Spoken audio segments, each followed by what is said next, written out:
讲到稻仔挂起来，这要做的草仔厝，即马真罕得看到。为着要互大家知影英国农村的生活，新竹县新社厝文化保存区也特别设一个稻草环保装置点。除了有草仔厝，也有300公斤重的草仔捆，要互民众体验农村的生活。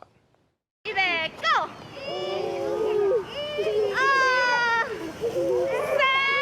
大家已经放进帮啊，才有大捆的草因，总是有淡薄仔向前山顶动。另一边是用稻草起的草仔厝，内面还有公树，囡仔生甲真欢喜。为什么稻草屋会被吹掉呢？因为大野狼这是牧草的，然后大野狼会吹走，然后风也会啊。我们就是利用童趣的方式，想说让孩子在都市里面可以感受到说，其实我们以前农村生活是怎么样的状态。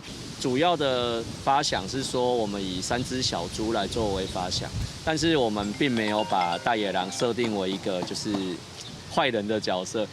其实他做到最后，其实大野狼比较像是跟着小猪们一起在这里玩乐的一个状态。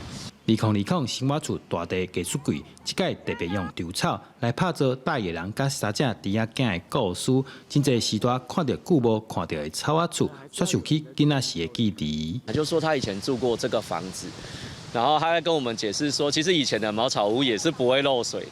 那以前的茅草屋是2层，那我们做起来只有1层，然后他就说啊，你们这个会漏水哦，你们要不要再补强一下啊什么？可是他其实当下还蛮感，他说他已经很久没有看到稻草屋的感觉。主办单位讲，这个活动除了想要让今卖囡仔体验农村生活的趣味，也当了解过去稻草在生活中的应用，其实也有资源循环的精神在内。记者刘君豪，新竹报道。